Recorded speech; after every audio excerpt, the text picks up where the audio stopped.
Red Flags of Emotional Repression, Part 71, Beliefaholic Rock Bottom. For reference and further context, you may want to check out my previous video on beliefaholism, but I'll try to give it a quick sum it up. Despite their seeming normalcy, we've got some new drugs in the 21st century: beliefs, identities, and worldviews. These can be personal, social, political, religious, irreligious, philosophical, it doesn't really matter. The point is, these beliefs, identities, and worldviews, much like a drug addict with his drug, are what we use to stay high, which is to say, what we use to stay away from the root of suffering in our bodies, which is emotional repression. Now, think of this. If you do have religious beliefs, or irreligious philosophies, or political identities, or even deficiency stories like I'm not good enough, no matter the content, you've probably been high on it for a long time, right?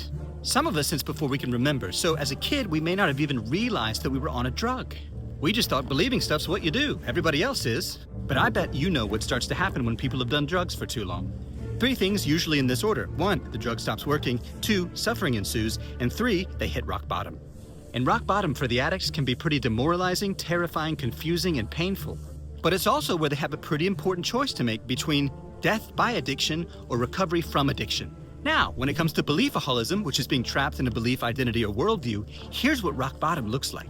After having clung to your beliefs so tightly and for so long and with so little efficacy and with so much suffering, you hit bottom, you give up, you experience powerlessness, and you don't even know what's true anymore. Side note, spiritual people sometimes call this spiritual awakening, but to me it's just coming out of denial. It's the natural outcome of beliefaholism because since beliefs, identities, and worldviews aren't real, they can't last forever.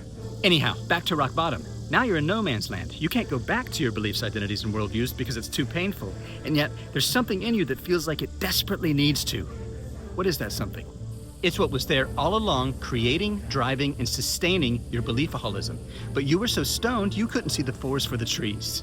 The root of your suffering, the root of addiction, and the root of beliefaholism are all one and the same thing: buried and repressed emotions from childhood. In your body. If you resolve those, you resolve suffering, you resolve addiction, you resolve beliefaholism. Now, that's if you've hit rock bottom with beliefaholism, but how to deal with other people when they are? Well, there's a couple rules of thumb in Al-Anon, which is the sister program of Alcoholics Anonymous, on how to deal with an active alcoholic when they're at or near their bottom. And these thumb rules apply directly to any situation where you're having to deal with a beliefaholic or beliefaholics that are bottoming out.